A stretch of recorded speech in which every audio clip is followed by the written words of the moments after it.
கிறிஸ்தேசுக்குள் மிகவும் அன்பாய் அழைக்கப்பட்ட அன்புக்குரிய சகோதர சகோதரிகளே, உங்கள் யாவருக்கும் நம்முடைய சர்வ வல்லமுள்ள பிதாவாகிய தேவனுடைய நாமத்தினாலும் நம்முடைய கர்த்தரும் இரட்சகருமாகிய ஆண்டவராகிய இயேசு கிறிஸ்துவின் நாமத்தினாலும் உங்கள் அனைவருக்கும் கிருபையும் சமாதானமும் உண்டாவதாக என்ற அன்பின் வாழ்த்துதலை தெரிவித்துக் கொள்கிறேன்.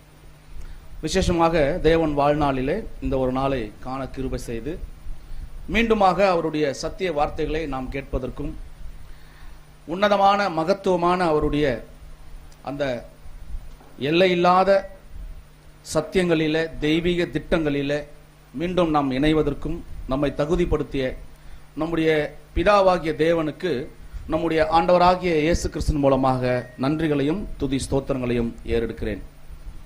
அன்புக்குரிய சகோதர சகோதரிகளே, சகோதரர் சொன்ன வண்ணமாக இன்னைக்கு பாடத்தின் தலைப்பு வானங்களில் உள்ள சுவிசேஷம்.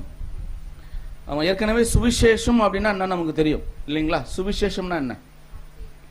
நற்செய்தி, ஒரு நல்ல செய்தி. அப்படின்னா என்ன நல்ல செய்தின்னா? அப்படின்னா என்ன நல்ல செய்தினா என்ன? ராஜ்யத்தின் சுவிசேஷம், நல்ல செய்தி. இயேசு கிறிஸ்து பிறப்பு, அவர் மரித்தது, அவர் உயிர் தெழுந்தது, அப்புறம் சபையை அவர் என்ன பண்ண போறார்? திருப்பி எடுத்துக்கொள்ளப்பட போறார். இதெல்லாம் அவருடைய சுவிசேஷங்கள் இல்லையா? அப்போ முதல்ல சுவிசேஷம் சொன்னா அவர் பிறந்து ஒரு கன்னி வயிற்றில் பிறந்து பிறகு அவர் ஈடுபலியாக அவர் மரித்து 3ஆம் நாளிலே உயிர் தெழுந்தது தான் எதுன்னு பார்க்கிறோம், ஒரு சுவிசேஷம். அதுதான் நற்செய்தி அப்படின்னு சொல்லக்கூடியது ஒன்று இருக்குது. ஆனா நம்ம பார்க்க போறது அது அல்ல. இப்போ நம்ம பார்க்க போறது வானங்களில் உள்ள நற்செய்தி. அதுதான் நம்ம இன்னைக்கு பார்க்க போறோம். ரொம்ப டிஃபிகல்ட்டான ஒரு விஷயத்தை பத்தி பார்க்க போறோம்.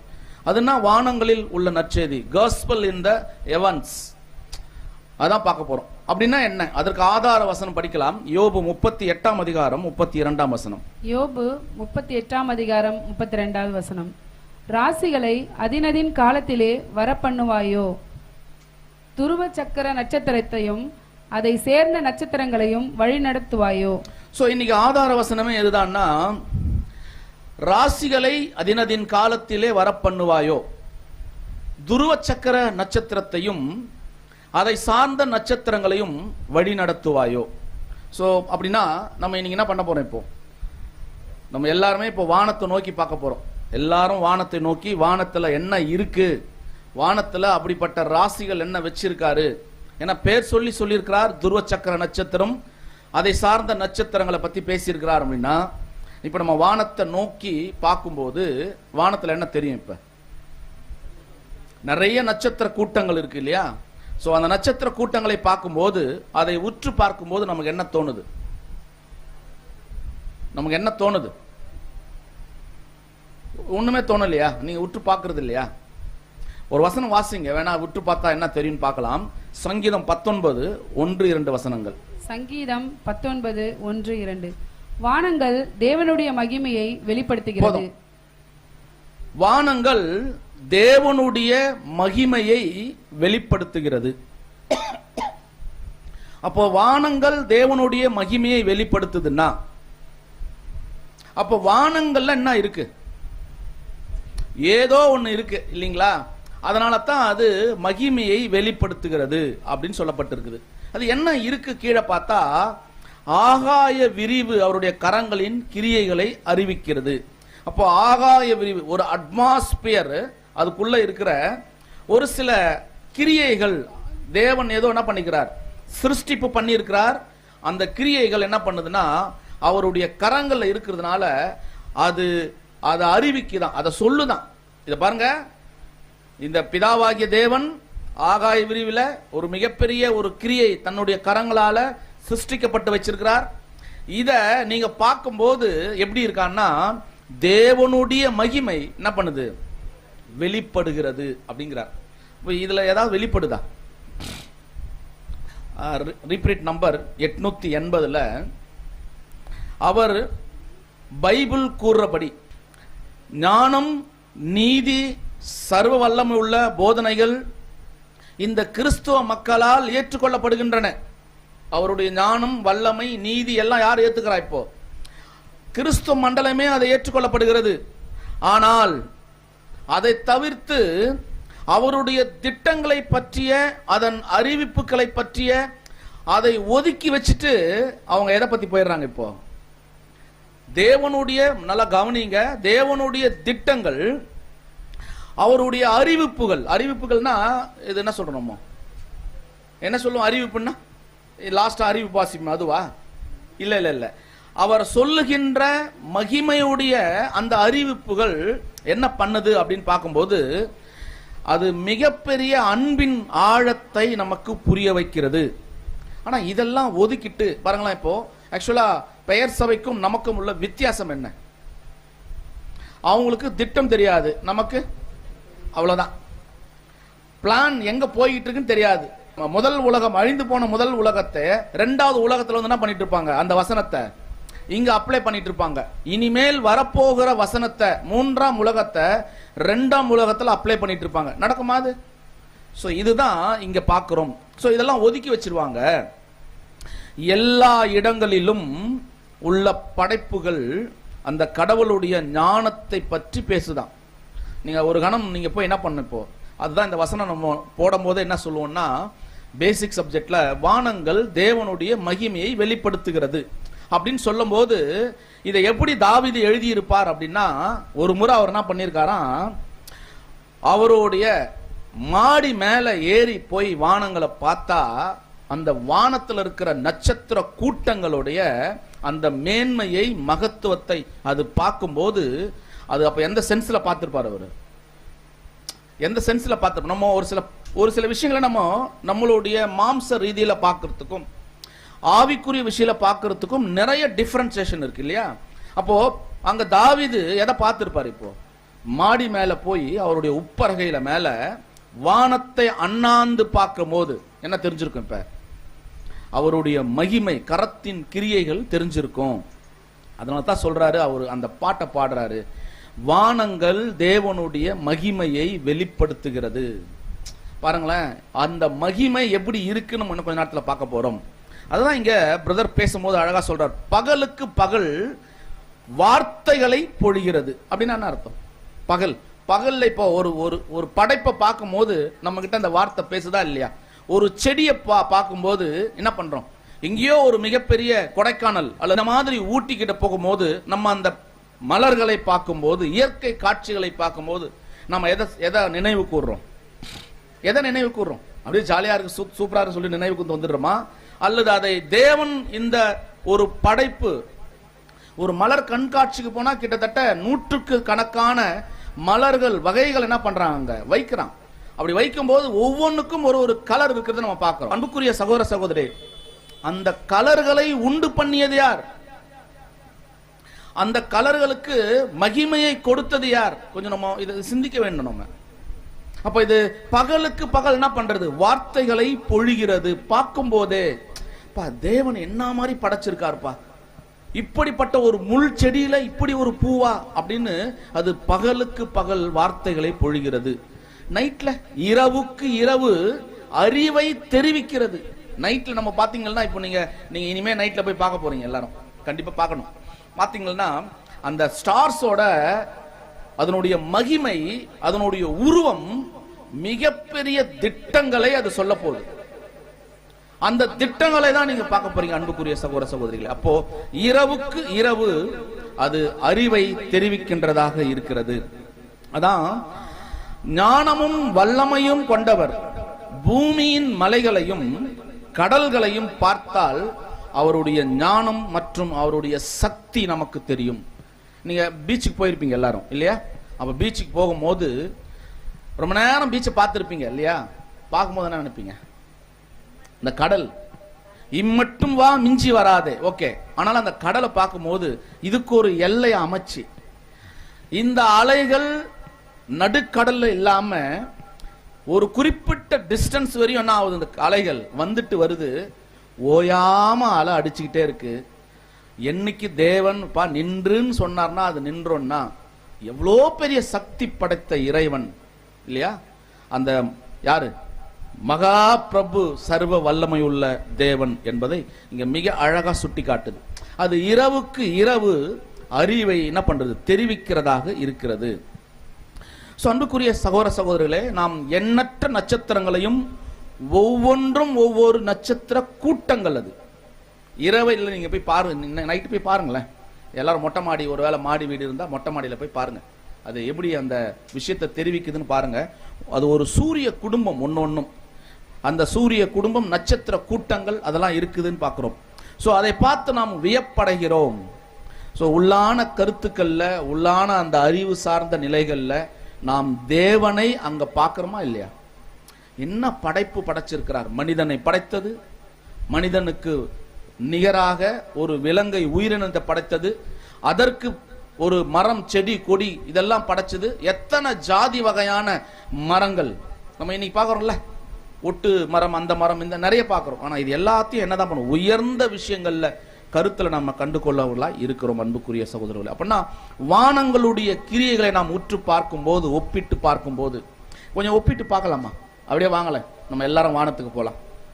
நட்சத்திரத்தை பாருங்க, எல்லாரும் ஒப்பிட்டு பாருங்க. ஒவ்வொரு நட்சத்திரமும் ஒவ்வொரு நேர்கோட்டில் ஓடிக்கொண்டிருக்கிறது. இன்னைக்கு வரை என்ன ஆகல, டேஷ் ஆகல, மிகப்பெரிய ஸ்பீட்ல ஒண்ணு ஓடுது. நம்ம பின்னாடி அதை பத்தி பார்க்க போறோம். சோ அந்த மாதிரி இருக்கும்போது இப்ப நான் ஒப்பிட்டு பாருங்க, தேவனுடைய படைப்பையும் நம்மையும் ஒப்பிட்டு பாருங்க. நம்ம யாரா இருப்போம்? நம்ம தேவனுக்கு முன்னாடி யார் தான்? அவர் ஞானத்தில சர்வ வல்லமை உள்ளவர், சக்தியில மிக உயர்ந்தவர். நாம ரொம்ப சின்னவன். அதான் சொல்றாரு, என்ன சொன்னா தெரியுங்களா? தராசிலே படியும் தூசி போல. தராசுல தூசி படிஞ்சிருக்கான்னு கூட தெரியாது. அப்போ ஒரு நீதியில நாம யார் இருக்கிறோமா? தூசி போல, ஒரு அணுவை போல நம்மளை பார்க்கிறாரா. அப்ப நாம யார் இல்லை, இப்போ அவருக்கு நிகரானவர்கள் அல்ல. சோ அன்புக்குரிய சகோதர சகோதரிகளே, அப்படின்னா அவருடைய நீதிக்கு முன்னாடி, ஞானத்துக்கு முன்னாடி, வல்லமைக்கு முன்னாடி, அன்புக்கு முன்னாடி மனிதர்களாகிய நாம் என்ன இல்லை, இப்போ ஒப்பிட்டு பார்க்கிற அளவுக்கு கூட நமக்கு ஒரு எல்லளவும் தகுதி இல்லை என்பதை நாம் உணர்ந்தவர்களாக இருக்கிறோம். வசனம் வாசிக்கலாம். ஏசாயா 40ஆம் அதிகாரம் 12ஆம் வசனம். ஏசாயா 40ஆம் அதிகாரம் 12ஆம் வசனம்.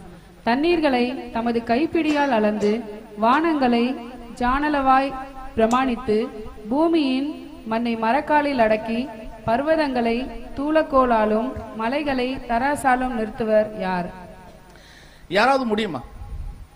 தண்ணீரை தமது கைப்பிடியால் அளந்து, அளக்க முடியுமா? யார் அளப்பாரா? இப்போ பாருங்களா, இது நம்ம சப்ஜெக்ட்குள்ள நம்ம போல, இன்ட்ரோடக்ஷன் தான் பார்த்தோம். அவருடைய மகத்துவங்களையும் அவருடைய மகிமையும் வெளிப்படுத்துகிறது வானம்னா, அந்த தண்ணீரை கைப்பிடியில் அளந்துருவார். நம்ம அளக்க முடியுமா? வானங்களை ஜடவாலாய் பிராமித்து, பூமியின் மண்ணை மரக்காலால் அடக்கிடுவாராம். முடியுமா? அவருடைய ஞானத்துக்கு முன்னாடி, அவருடைய வல்லமைக்கு முன்னாடி. சோ பர்வதங்களை துலாக்கோலாலும் மலைகளை தராசாலும் நிறுத்துகிறவர் யார்? யாருன்னா இருக்காங்களா இந்த ஊர்ல, இந்த உலகத்துல யாருன்னா இருக்காங்களா? சொல்றாங்க இல்லையா, நான் பெரிய பணக்காரன், நம்பர் 1 வேர்ல்டுலயே நம்பர் 1. முடியுமா? இதெல்லாம் தேவனுக்கு முன்னாடி முடியுமா? பணம் இருந்தா எதனாலும் வாங்கிடலாம். தண்ணிய ஒரு கைப்பிடியில் அளந்துட முடியுமா? வசனத்தை எடுத்து காட்டி பாருங்க. அப்பனா உன்னை விட பெரியவர் யார்? அவர்தான். இந்த உலகத்துல அவர்தான் உயர்ந்த இடத்தில் நிற்கிறவர். வாசிக்கலாம் தொடர்ந்து 40ஆம் அதிகாரத்துல 13-14 வசனங்கள். ஏசாயா 40ஆம் அதிகாரம் 13-14 வசனம். கர்த்தருடைய ஆவியை அளவிட்டு அவருக்கு ஆலோசனைக்காரனாய் இருந்து அவருக்கு போதித்தவன் யார்? தமக்கு அறிவை உணர்த்தவும், தம்மை நியாய வழியிலே உபதேசிக்கவும், தமக்கு ஞானத்தை கற்றுக் கொடுக்கவும், தமக்கு விவேகத்தின் வழியை அறிவிக்கவும் அவர் யாரோட ஆலோசனை பண்ணினார்? யாரோட பண்ணினார் ஆலோசனை? யாரோட பண்ணியிருக்கிறார்? அவர் யாரோடையும் ஆலோசனை பண்ணல. கர்த்தருடைய ஆவை அளவிட்டு அவருக்கு ஆலோசனையா இருந்து அவருக்கு போதித்தவன் யாருன்னா இருக்காங்களா? இங்க பழைய ஏற்பாட்டுல கர்த்தர்னு வந்தா யாருக்கு அடையாளம்? அது பிதாவாகிய தேவனுக்கு. புதிய ஏற்பாட்டுல கர்த்தர்னு வந்தா அதை நீங்க பாத்துக்கணும். சோ கர்த்தருடைய ஆவியை அளவிட்டு அவருக்கு ஆலோசனைக்காரனா இருந்து அவருக்கு போதித்தவன் யார்? யாராவது இருக்க முடியுமா போதிக்கிறதுக்கு? நம்முடைய தேவன் யெகோவா தேவனுக்கு இதை சொல்லிக் கொடுப்பதற்கு யாராவது இருக்காங்களா? சேலஞ்ச் பண்றார். இருக்கிறதுக்கு வாய்ப்பு இருக்கா? நான் பெரிய கோட்டீஸ்வரன், நான் பெரிய ஒரு லேண்ட் வச்சிருக்கேன், இல்ல நான் பெரிய பொருட்கள் வச்சிருக்கேன், இந்த உலகத்திலேயே என்னை தவிர வேற யாரும் இல்லை அப்படின்னு சொல்லக்கூடியவர்கள்ல யாராவது ஒருத்தர் அவருக்கு இந்த ஆலோசனை சொல்ல முடியுமா? வாய்ப்பு இருக்கா? முடியாது. ஆகவே அவர் இப்படிதான் அங்க இருக்கிறத நம்ம பார்க்கிறோம். அவருடைய நீதி, அவருடைய அன்பு, அவருடைய சக்தி எல்லாவற்றுக்கும் அப்பாற்பட்டவை அது இருக்கிறது.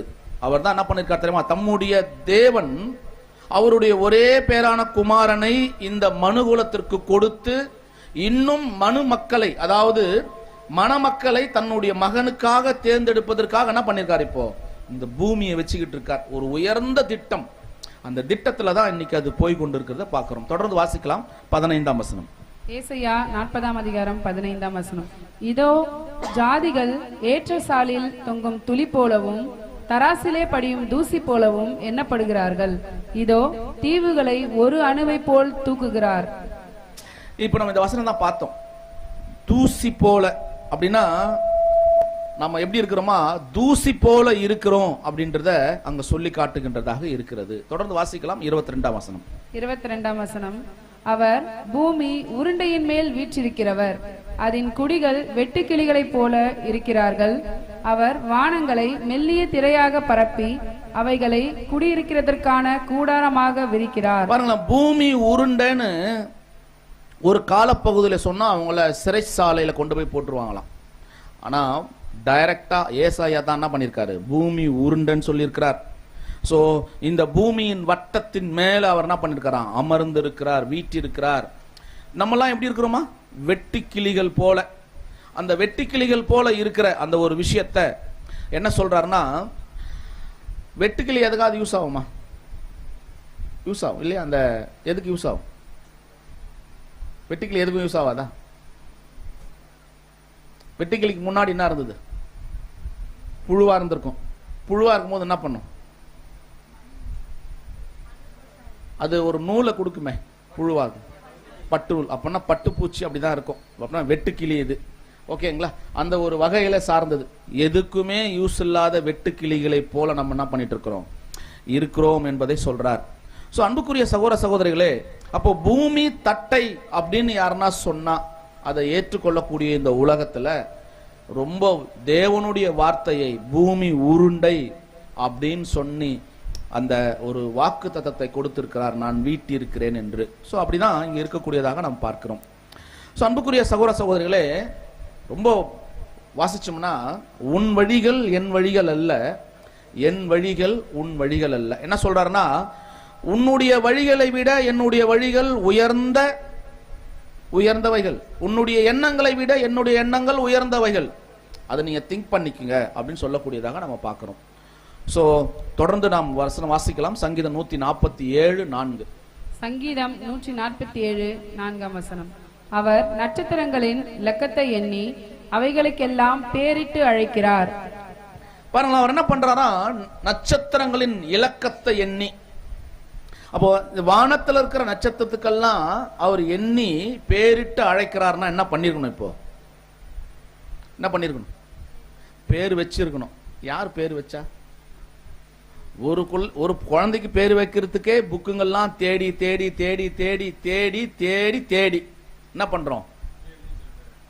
ஏதோ ஒரு பேரை மூக்குல நாக்குல நுழையிற மாதிரி வச்சிடறோம்.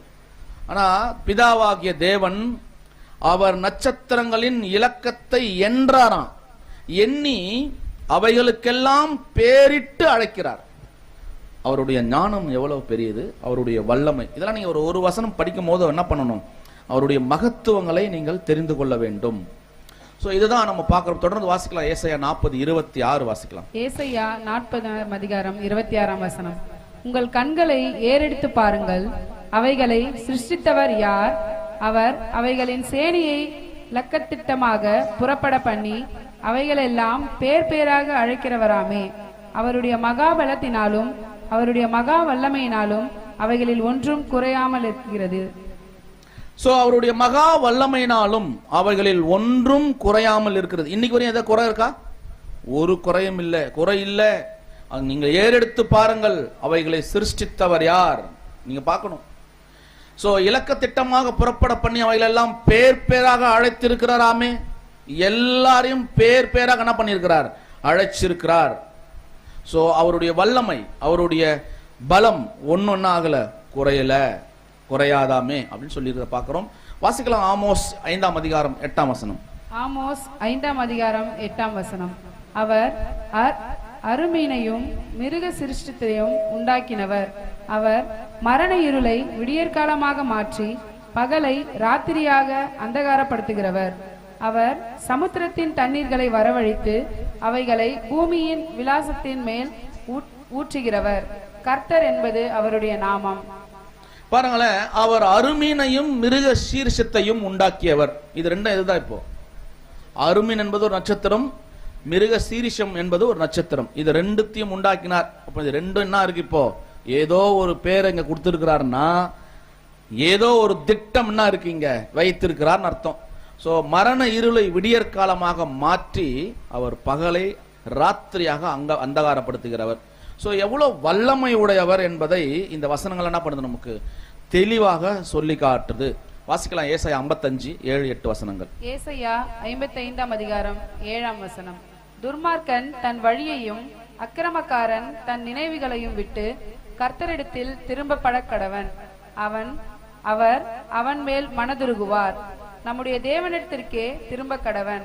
அவர் மன்னிக்கிறதற்கு தயை பெருத்திருக்கிறார். என் நினைவுகள் உன் நினைவுகள் அல்ல, உங்கள் வழிகள் என் வழிகளும் அல்லவென்று கர்த்தர் சொல்லுகிறார். பாருங்களேன், உன் நினைவுகள் என் வழிகள் எல்லாமே எந்தில்ல, நீங்க வேற வழி வேற நினைவுகள் இருக்கீங்க. சோ அதை தான் இங்க நமக்கு சுட்டி காட்டுகின்றதாக இருக்கிறார். தொடர்ந்து நம்ம வாசிக்கலாம் சங்கீதம் 8 3 4 வசனங்கள். சங்கீதம் 8 3ஆம் வசனம் 4ஆம் வசனம்.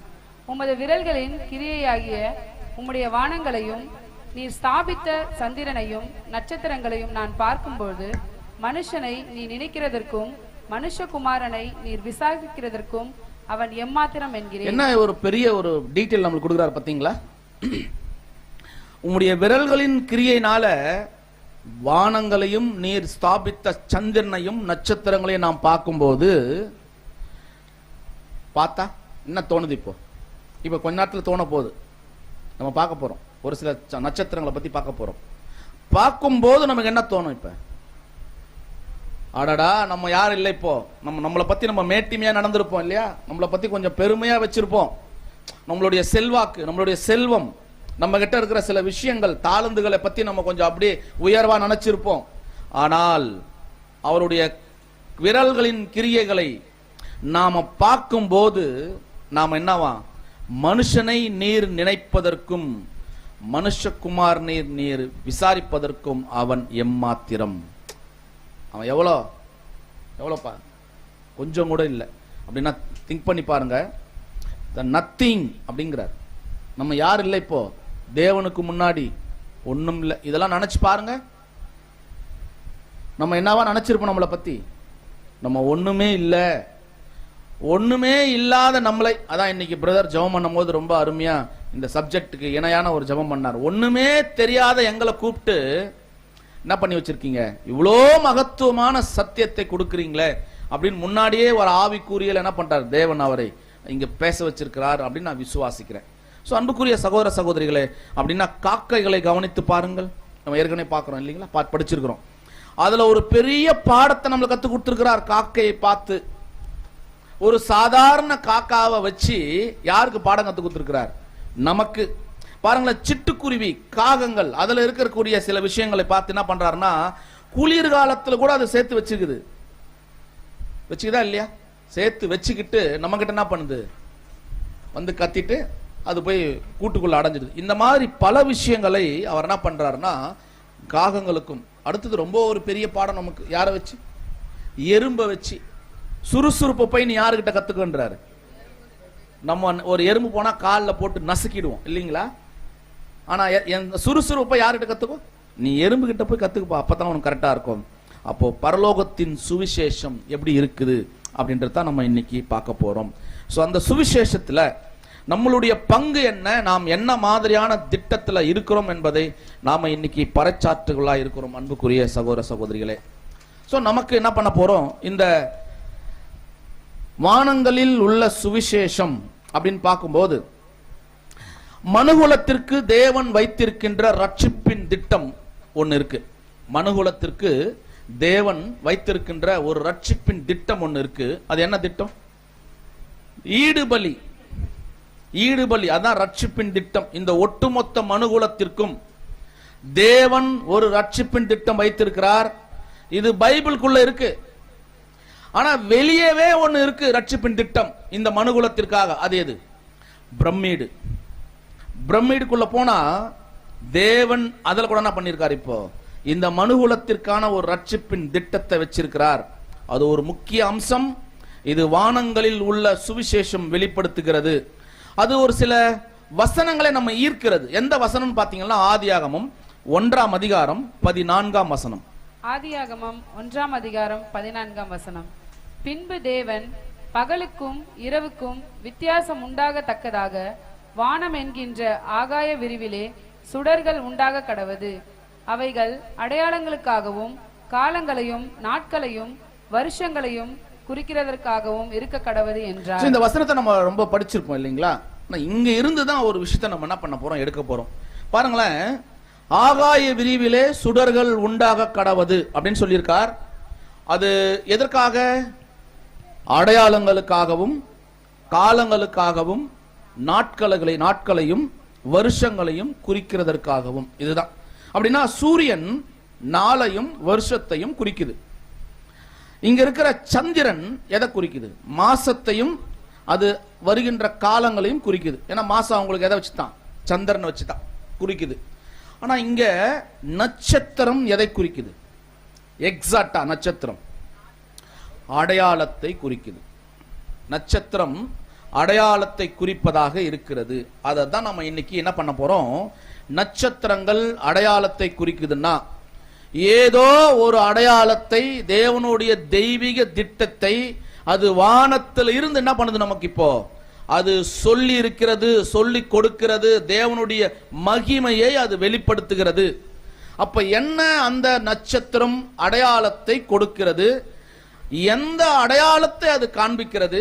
அந்த அடையாளம் தேவனுடைய தெய்வீக திட்டத்தில் வரக்கூடிய ரட்சிப்பின் திட்டம் தானா அப்படின்றத என்ன பண்ண போறோம்? இப்போ பார்க்க போறோம். எதை குறிக்குது அப்படின்னா வானங்களின் சுவிசேஷம் அப்படின்னா என்ன? வானங்களின் சுவிசேஷம்னா நட்சத்திரங்கள் தான். நட்சத்திரங்கள்ல தான் என்ன இருக்கு? அடையாளங்கள் இருக்கு அப்படின்னு பார்க்கிறோம். சோ இப்படி நம்ம சிந்திக்கும் போது வானங்கள் நட்சத்திரத்தை என்ன பண்ணுவோம்? நம்ம கொஞ்சம் அப்படியே சேகரிப்போம். மீண்டும் நம்மளுடைய ஆதார வசனத்தை இங்க படிக்கலாம்.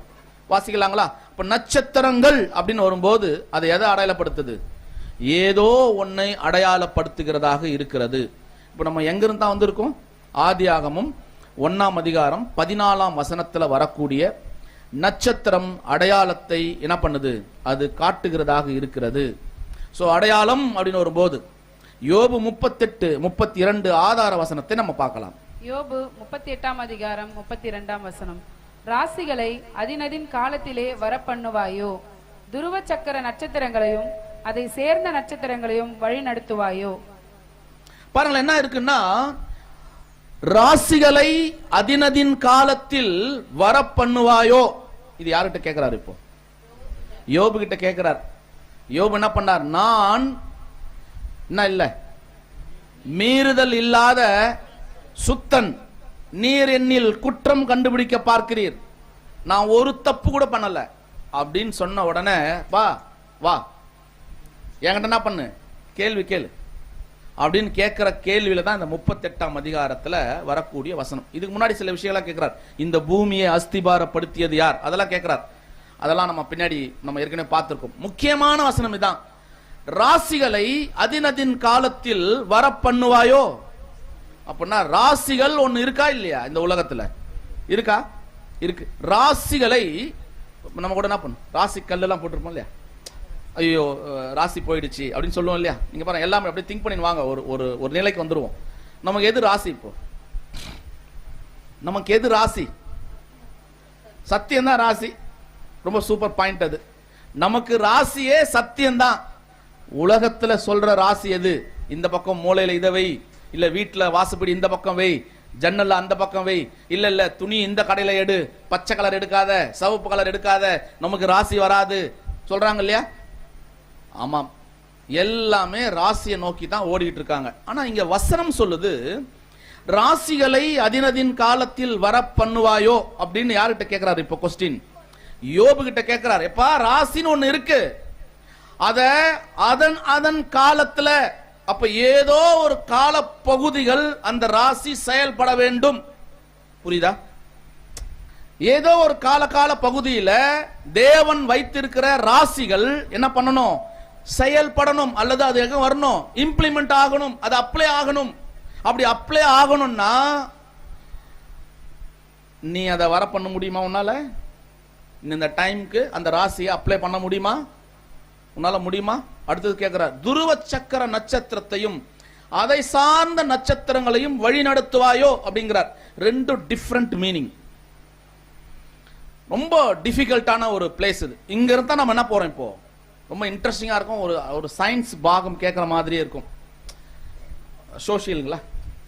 சோசியல் கேட்கிற மாதிரியே இருக்கும். பாருங்களேன், துருவ சக்கர நட்சத்திரத்தை அதை சார்ந்த நட்சத்திரங்களையும் வழி நடத்துவாயோ அப்படிங்கிறார். இது வழி நடத்துவாயோ அதன் காலத்தில் வர பண்ணுவாயோ, ரெண்டும் வேற வேற திங்கிங்.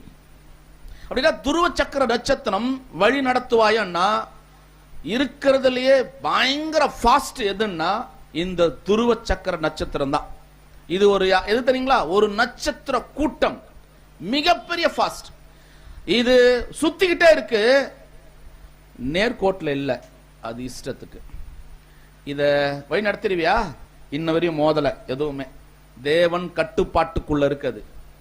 யோபு நீ சொன்னியே, இது வழி நடத்த முடியுமா உன்னால அப்படின்னு கேட்கிறார். முதல்ல கேட்கிறார், ராசிகளை அதினதின் காலத்தில் நீ வர பண்ணுவாயோ அப்படின்னா ஒரு சில ராசிகள் இருக்கு, ஒரு கால பகுதிக்கு அது வரணும் இந்த உலகத்துக்கு, அதை நீ வர பண்ணுவியோ அப்படின்னு கேட்கிறார். அப்படின்னா ராசிகள் அப்படின்னா என்ன? நம்ம அதை பார்க்கணும் இல்லையா? ராசிகள் கொஞ்சம் இங்கிலீஷ் அப்படியே வாசிங்க சிஸ்டர்.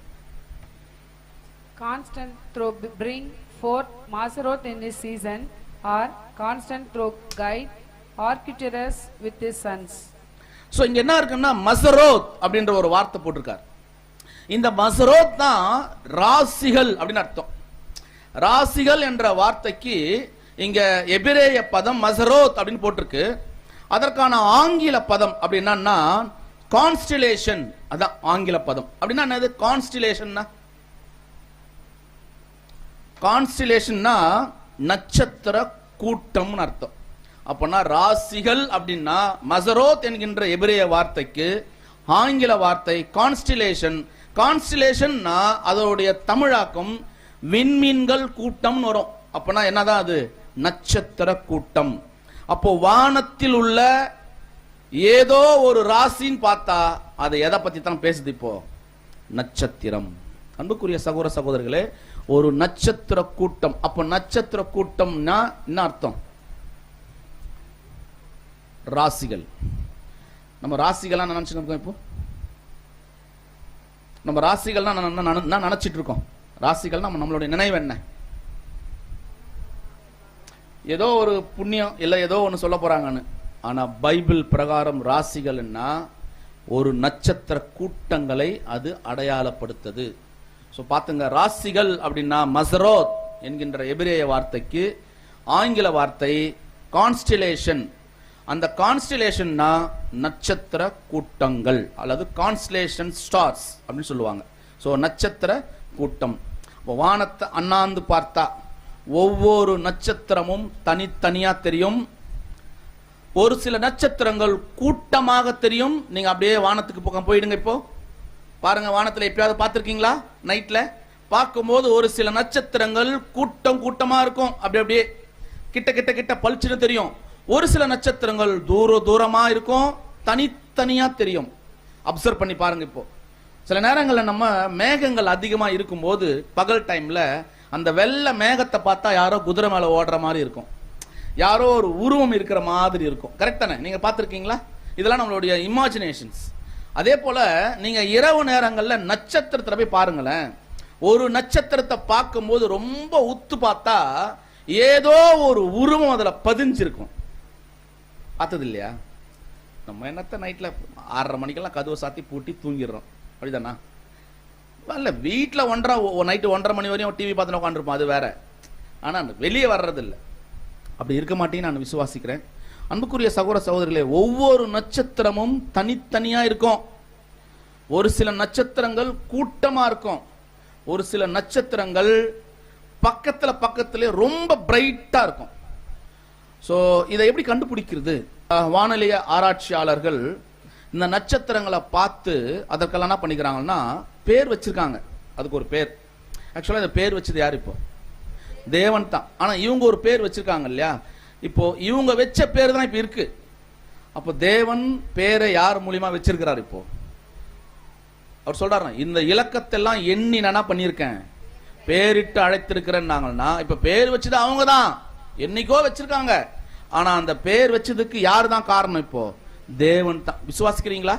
அவர் தான் வச்சிருக்கார். இன்னைக்கு வரையும் அந்த பேர் தான் ஆராய்ச்சியாளர்கள் பேர் வச்சிருக்காங்க. அது அப்படியே எங்க தான் இருக்கு? இப்போ இங்கேயே இருக்குன்னு பாக்குறோம். சோ வானத்துல ஒரு நெருக்கமாக தெரியக்கூடிய நட்சத்திரமும் இருக்கு, தூர தெரியக்கூடியதும் இருக்குது. இதுல அன்புக்குரிய சகோதர சகோதரிகளே, சும்மா ஒரு எக்ஸாம்பிள் காமிக்கிறேன் பாருங்க. இப்போ இது ஒரு நட்சத்திரம், பாத்தீங்களா? பாத்தீங்களா நட்சத்திரம் அங்க என்ன இருக்கு? இப்போ தெரியுதா? ஒரு புள்ளி மாதிரி போட்டு என்ன பண்ணிருக்காங்க, பிக்சர்ல போட்டிருக்காங்க. அப்பனா இந்த உருவம் என்னவா மாறுது? இது ஏதோ ஒரு விலங்கா என்ன பண்ணுது தெரியுது. ஆனா இது அப்படியே எங்க தெரியும் தெரியுமா? வானத்துல தெரியும். பாருங்க, இப்படி இது ஒரு விலங்கு ஆக்சுவலா. ஆனா நட்சத்திரம் எங்க இருக்கு? இப்போது அங்கங்க பாயிண்டா இருக்கு. அப்போ இந்த நட்சத்திரங்கள் மேல கோடுகளை போடும் பொழுது, கற்பனை கோடுகளை போடும் பொழுது அதுல என்ன வரும்? இப்போ ஒரு உருவம் வரும். பாருங்களேன், ஒரு கோடு வரையும் போது அதுல ஒரு வடிவம் வரும்.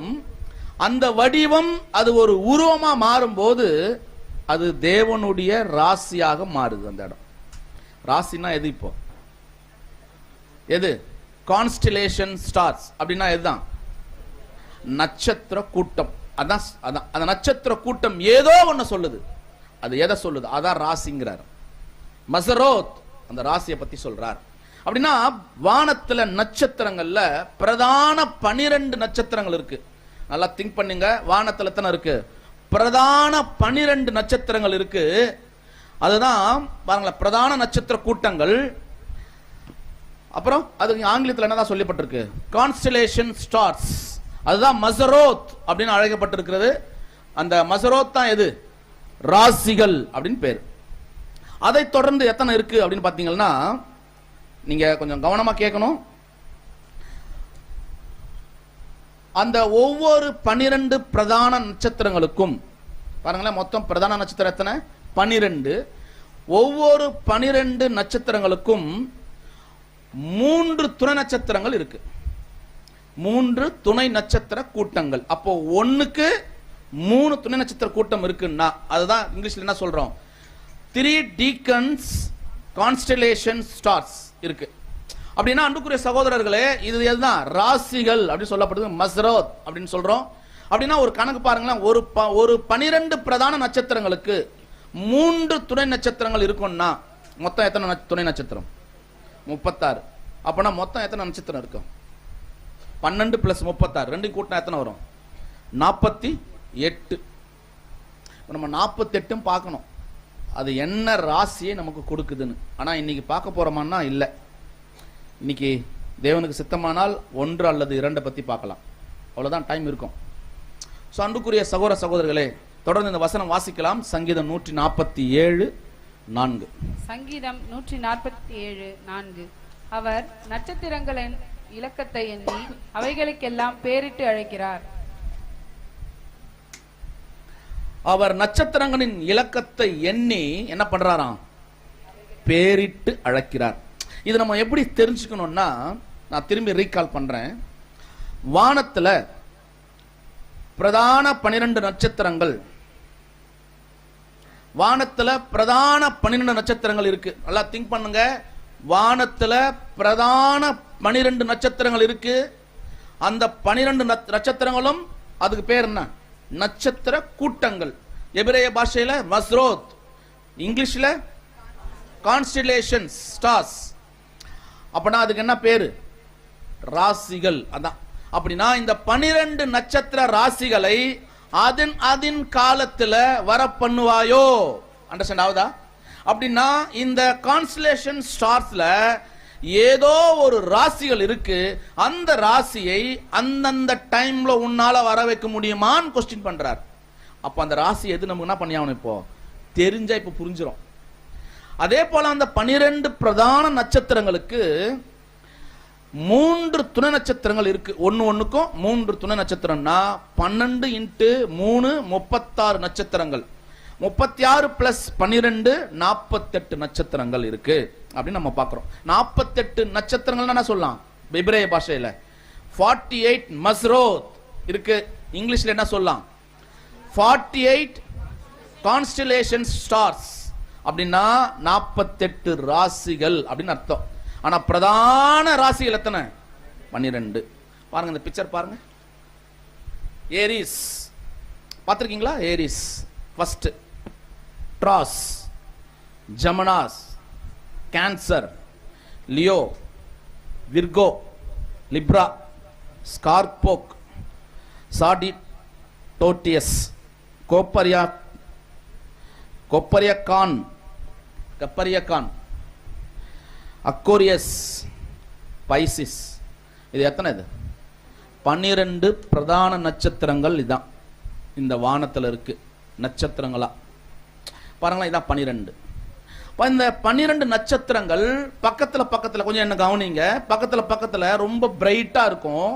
இந்த பிரைட்டா இருக்கிற இந்த நட்சத்திரங்களுக்கு கற்பனை கோடுகளை வரைந்தா ஒரு உருவம் வரும். அந்த உருவம், மன்னிக்கணும், ஒரு வடிவம் வரும். அந்த வடிவம் ஒரு உருவத்தை காமிக்கும். அண்டர்ஸ்டாண்ட் ஆகுதா? பிரைட்டா இருக்கும் பாருங்களேன். இங்க பக்கத்துல இருக்கிற ஏரிஸ் அப்படின்ற ஒண்ணு 3 எத்தனை நட்சத்திரம் இருக்கு? 4 நட்சத்திரம் இருக்கு. அது ஒரு கற்பனை கோடுகள்ல போடும் பொழுது அது ஒரு வடிவத்தை கொடுக்குது. ஆனா இப்ப இந்த வடிவம் தான் ஆக்சுவலா இது ஒரு உருவம் ஒண்ணு காட்டும். அந்த உருவத்தை நம்ம பின்னாடி பார்க்கலாம். இது போல ஒவ்வொரு நட்சத்திரத்துக்கும் என்ன இருக்கு? இப்போ ஒரு வடிவம் இருக்கு. அந்த வடிவலம் ஒரு உருவம் இருக்குன்னு பார்க்கிறோம். சோ பாருங்களேன், இதான் அந்த வடிவம், உருவம். பாருங்களா, உருவம் இப்படிதான் இருக்கு. இதான் இந்த உருவம் காட்டுது. இது இன்னும் கொஞ்சம் காட்டணும்னா இப்படி காட்டலாம். முதல்ல ஆடு, அதுக்கப்புறம் ஒரு கன்னி இருக்காங்க, தராசு இருக்கு, தேல் இருக்கு, வில்லு இருக்கு, எரும மார்ந்த கொம்பு இருக்கு, எல்லாம் இருக்கு உள்ள. இது எல்லாமே எதை காமிக்குது? இப்போ இது எல்லாமே அந்த நட்சத்திரங்கள் கற்பனை கோடுகள் போடும் பொழுது ஒரு வடிவம் வருது. அந்த வடிவத்தை ஒரு உருவமா நம்ம என்ன பண்றோம்? உருவமா பார்க்கும் போது இந்த மாதிரி உருவம் வருது, வரப்போகுது. அந்த உருவம் வரும்போது அது ஒன்ன காண்பிக்குது, அதை ஒன்ன காட்ட போகுது. ஸோ இப்படிதான் இருக்கு. நீங்க ராசி பலன் பார்த்துக்கிறீங்களா? எத்தனை ராசி மொத்தம்? 12 ராசி. இப்போ எங்க இருந்தா எடுத்துக்கிறாங்க? அப்படியே பாருங்க இந்த பிக்சர். இதான பண்ணாங்க அவங்க. சாத்தான் என்ன பண்ணிருக்கான்? இப்போ மாத்திட்டானா? 12 பிரதான நட்சத்திரங்களை எங்க போய் மாத்திட்டான்? அப்படியே தன்னுடைய நிலைக்கு நான் ராசியை காமிக்கிறேன் வான்னு மாத்திட்டானா இல்லையா? திங்க் பண்ணி பாருங்க. மேஷம், ரிஷபம், மிதுனம் மாத்தினா. இதே தான் உள்ள இருக்கு. அங்க ஆடு பார்க்க போறோம். இப்ப ஆடை பத்தி அங்க ஒரு கன்னி இருக்காங்க பாத்தீங்களா? கன்னி ராசின்றான். கன்னிய பத்தி அது போற விர்கோ, அந்த அந்த அந்த இதோட பேரு விர்கோ. பாருங்க, இது பாருங்க. கன்னிக்கு நேரா என்ன இருக்கு? விர்கோ தான். விர்கோ என்கின்ற நட்சத்திரத்துக்கு பேரு கன்னி நட்சத்திரம் பேரு. பாப்பா, பிபி, போப்போ, பை இவங்க எல்லாம் கன்னி நட்சத்திரம். அப்படின்னா நீங்க புரிஞ்சுக்கணும். பால வர்றதெல்லாம் கன்னி நட்சத்திரம். நான் இப்ப உங்களுக்கு சொல்லிடுறேன் எதெல்லாம் யார் யார் பேர் சொல்லுங்க. இங்கே ஜோசியம் பார்த்துடலாம். ஆனா இதை ஏமாத்திட்டு இருக்கானா இல்லையா? பாருங்களேன், பெரிய மேன்மை இருக்கு இங்க. இது அப்படியே சாத்தா என்ன பண்ணிட்டான்? ரிஃப்ளெக்ட் பண்ணிட்டான். அன்புக்குரிய சகோதர சகோதரிகளை, இதுதான் அதனுடைய சில விஷயங்கள் நம்ம பார்க்கிறோம். அப்போ நம்ம இன்னும் எங்க போல? இப்போ உள்ள போல. இப்ப போய் என்ன பண்ண போறோம்? 12 பிரதான நட்சத்திரங்களை போய் பார்க்கணும். அதுல என்ன சுவிசேஷம் இருக்கு, இந்த வானத்தின் சுவிசேஷம் என்ன இருக்குன்னு பார்க்கறதுக்கு முன்னாடி முதல்ல எதை பத்தி பார்த்துடலாம். ஒரு உதாரணமா எப்படி இருக்கு அப்படி என்பதை பத்தி ஒரு ஒரு தாட் பார்த்துடலாம். ஸோ அடையாளம் அப்படின்னு சொல்றதுக்கு முன்னாடி இந்த அடையாளத்தை எபிரேய பாஷையில ஹார்த், OTH, ஹார்த் அப்படின்னு சொல்லுவாங்க. அதுக்கு ஆங்கில வார்த்தை OATH, ஹோத் அப்படின்னா அடையாளம், உறுதிமொழி அல்லது வாக்குறுதி அப்படின்னு அர்த்தம். அப்ப அடையாளம் என்கின்ற எபிரேய பாஷைக்கு OTH ஹார்த்னு பேரு. அது ஆங்கிலத்தில் மொழிபெயர்க்கும் போது ஹோத், OATH. அந்த ஹோத் அப்படின்னா அதுக்கு பேர் என்ன தெரியுங்களா? தமிழாக்கம் உறுதிமொழி அல்லது வாக்குறுதி. அப்ப என்ன பண்ணிருக்காரா தெரியுமா? அந்த நட்சத்திர கூட்டங்கள்ல இருந்து தேவன் தன்னுடைய தெய்வீக ரட்சிப்பின் திட்டத்தை மனு மக்களாகிய நமக்கு வாக்குறுதி கொடுத்திருக்கிறார், ஒரு உறுதிமொழி கொடுத்திருக்கிறார் அர்த்தம். புரிஞ்சுச்சிங்களா? அதை தான் நம்ம இன்னைக்கு பார்க்க போறோம். அது என்ன வாக்குறுதி? அப்போ 12 பிரதான கான்ஸ்டலேஷன் ஸ்டார்னா அந்த பிரதான நட்சத்திரங்கள்ல நம்ம எப்படி அதை ஒரு சில விஷயங்கள்ல பார்க்க போறோம் என்பதை தான் நம்ம இன்னைக்கு ரொம்ப பார்க்க போறோம். உதாரணமா நம்ம எதை பத்தி எடுக்கலாம்னா, ஹைட்ரா ஒரு நட்சத்திரம். இது ஒரு நட்சத்திரம் இருக்கு, இது வானத்துல இருக்கு. வானவியல் ஆராய்ச்சியாளர்கள் இதுக்கு ஒரு உருவம் கொடுத்துருக்காங்க. பாருங்க, இப்போ நான் காமிக்கிறேன் பாருங்க. இப்படிதான் இருக்கும். அது இந்த நட்சத்திரம் எப்படி இருக்கும்னா இப்படிதான் இருக்கு வானத்துல எக்ஸாக்டா. இது எங்க தான் இருக்கு? இப்போ கூகுள்ல தான் இருக்கு. வானத்துல இப்படிதான் இருக்கும். இதுக்கு பேர் என்ன? ஹைடா அப்படின்னு நட்சத்திரம். நம்ம உதாரணம் தான் பார்க்கிறோம். இப்படிதான் இருக்கும் நட்சத்திரம். இதுக்கு ஒரு கற்பனை கோடுகள் போட்டா, இதுக்கு ஒரு கற்பனை கோடு போட்டா பாருங்களேன், ஹைடான்றதுக்கு ஒரு கற்பனை கோடு போட்டா எப்படி வருது? இப்போ பாருங்களேன், இது பாத்தீங்களா? கரெக்டா இருக்கா? இது கரெக்டா இருக்கா? இப்போ இது எப்படி இருக்கு தம்பி? கொஞ்சம் மாத்தி மாத்தி போடணும்பா. கரெக்டா இருக்கா? பாருங்க, இது எப்படி இருக்கு? ஒரு கற்பனை கோடுகள் வரைஞ்சா அதற்கு ஒரு என்ன வருது? இப்போ ஒரு வடிவம் வருது. அந்த வடிவத்துல ஒரு உருவம் வருது. கரெக்டா? அந்த உருவம் எதுவா இருக்கு? இப்போ பாம்பா இருக்கு. இப்போ இது எதை சொல்லுது? இந்த பாம்பு எங்கிருந்து இருக்கு? இப்போ இந்த பாம்பு நல்லா கவனிக்கணும். டக்குன்னு நீங்க விட்டுட்டீங்கன்னா அவருடைய தெய்வீக திட்டம் தெரியாது. சோ இந்த பாம்பு எங்க இருந்து இருக்கு? மேலே இருந்து என்ன இருக்கு? வேகமா போயிட்டு இருக்கு. கரெக்டுங்களா? தென் திசைக்கு எங்க இருக்கு? இப்போ அதனுடைய வால் பகுதி இருக்கு, சர்ப்பம். இது சாத்தானை அடையாளப்படுத்துது. சாத்தான் இறுதியில இந்த பூமியில தள்ளப்படுவான் அப்படி என்பதற்கு இது ஒரு அடையாளமா இருக்கு. அது ரொம்ப வேகமா மேல போகுது. இது எங்க இருக்கான்னா பூமியினுடைய தென் துருவத்துக்கு மேல இருக்கு. இந்த நட்சத்திர கூட்டம் கான்ஸ்டலேஷன் ஸ்டார்ஸ் தென் துருவ ஒரு பூமியின் மேல இருக்கிற தென் துருவத்துக்கு மேல இருக்கு. இது ரொம்ப வேகமா போய்கிட்டு இருக்கு. சாத்தான் இறுதியில எங்க தான் வந்துருவான்? இப்போ இந்த பூமிக்கு கீழே வந்துருவான். இதான் அதோடைய ஃபுல் பிக்சர். பாருங்களேன், எல்லாம் இதுல தான் இருக்காங்க. எங்க வர போறாரு?